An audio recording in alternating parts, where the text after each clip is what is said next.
বিসমিল্লাহির রহমানির রহিম। সকল প্রশংসা আল্লাহর, সকল ক্ষমতার মালিক আল্লাহ মহান। আসসালামু আলাইকুম আমার প্রাণ প্রিয় সকল আপনজন, কেমন আছেন? আমি আপনাদেরই সামনে একজন কান্তাপা আবারও চলে আসলাম। আমার এই একটাই ফেসবুক আইডি, আর কোনো আইডি নাই। আমার এই প্রফেশনটা হচ্ছে পাত্রপাত্রীর সন্ধান দিয়ে বিয়ের ব্যবস্থা করার একটি মাধ্যম। তো আপনারা সবাই যারা বিয়ে নিয়ে চিন্তা ভাবনা করছেন, আপনারা আমাদের অফিসে আসতে পারেন সরাসরি, আর মোবাইলে, হোয়াটসঅ্যাপে, ইমেলে যোগাযোগ করে আপনারা অনলাইনেও আমাদের সেবাটা পেতে পারেন। আমাদের হোয়াটসঅ্যাপ নাম্বারটা বলে দিচ্ছি, 01971860261। আরেকটা নাম্বারও আছে হোয়াটসঅ্যাপ, 01783544124। তো যেহেতু এই প্রফেশনটা এমন একটা মাধ্যম যে এখান থেকে কিন্তু অসংখ্য পাত্রপাত্রীর সন্ধান পেয়ে অনেকেই বিবাহ শাদী আলহামদুলিল্লাহ হচ্ছে।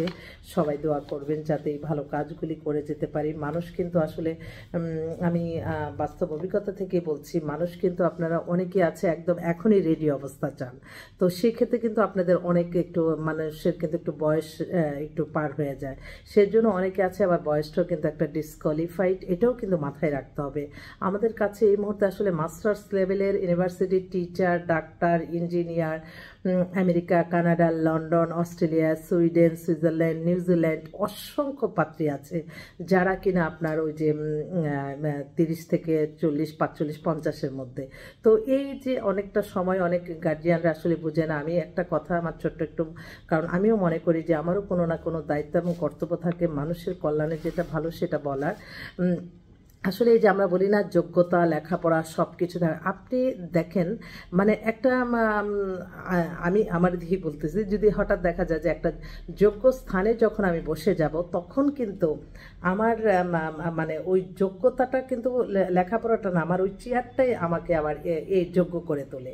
সেজন্য আপনার এত অনেকে, বিশেষ করে আমি মেয়ে পক্ষদের বলবো যে আপনারা মেয়েদেরকে অনেক উচ্চশিক্ষিত, অনেক ডিগ্রি, অনেক কিছু নেবেন, কিন্তু পরক্ষণে কিন্তু মেয়েদের বয়সটা কিন্তু একটা ডিসকোয়ালিফাইডের পর্যায়ে পড়ে।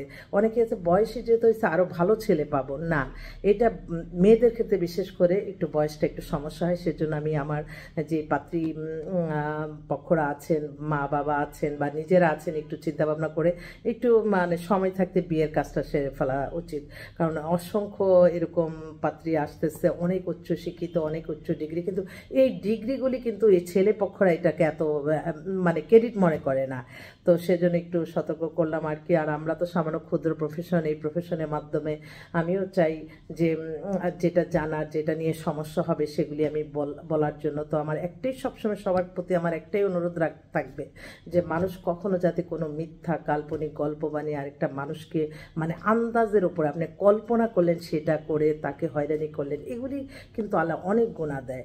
তো এখন যেহেতু আমরা সবাই বলতেছি যে আমরা অনেক স্বাধীনতা পেয়েছি, সত্যি স্বাধীনতার মধ্যেই কিন্তু আমাদের সবসময় মনে রাখতে হবে স্বাধীনতা মানেই যে আমরা ওই একটা ওয়ার্ড অনেকে প্রচার সাহসী পদক্ষেপ, সাহসী ড্রেস, এটা কখনো ঠিক না। সাহসী এটাকে সাহসী বলে না, সাহসী বলে কোনটা? সাহসী হচ্ছে আমরা কোনো কাজ সাহস নিয়ে করে ফেললাম এটা, কিন্তু আমার পোশাক আশাকে যদি আমি খোলামেলা পরে এসে আমি বলি আমার এটা সাহসী পদক্ষেপ, এটা তো আসলে ঠিক না। আর আমাদের এটা হচ্ছে আমাদের একটা মুসলিম কান্ট্রি, আমরা পৃথিবীর শ্রেষ্ঠ ধর্ম ইসলাম, আমরা ইসলামকে পালন করব এবং ইসলামের মাধ্যমে আমরা দেখলাম তো জীবনে এই যে আমার ছোট্ট এই প্রফেশনটা আস্তে আস্তে আস্তে করে আমি চলছি, কিন্তু সমস্ত কিছু আপনার আল্লাহর আদেশ নিষেধ মেনে চলে আপনি সকল শান্তি।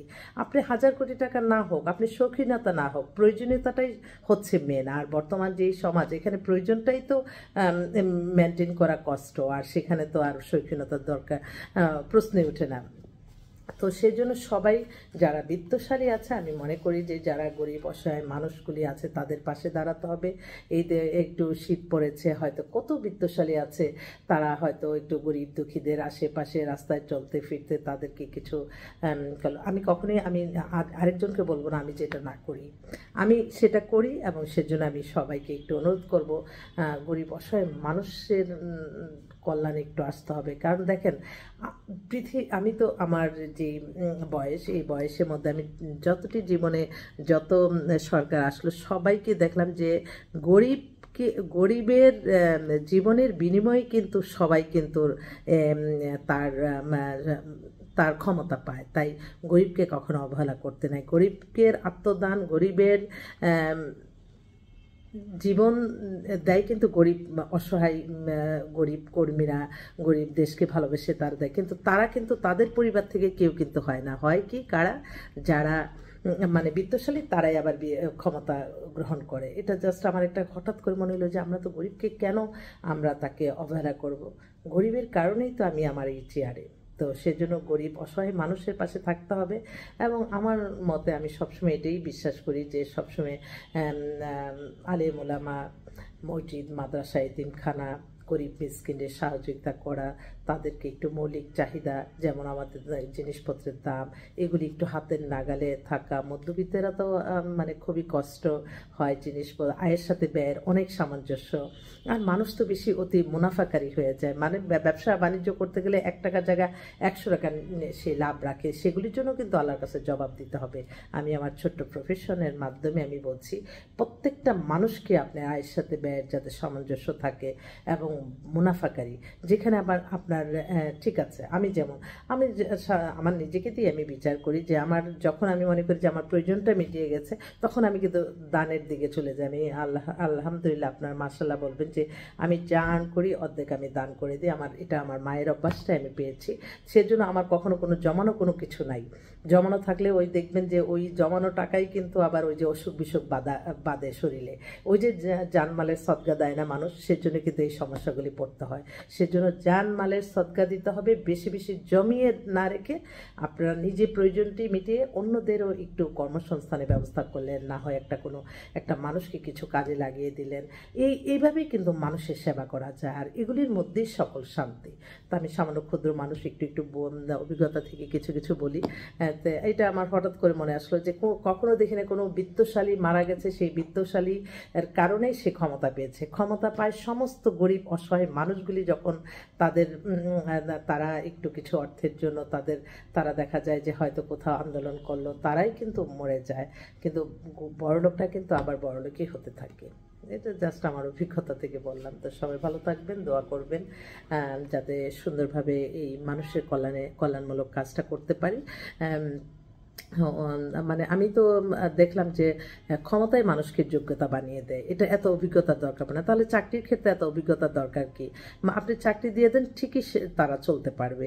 যেহেতু একটা রাষ্ট্র পরিচালনা করার কোনো অভিজ্ঞতা লাগে না, অভিজ্ঞতার দরকার হয় না, তো সেজন্য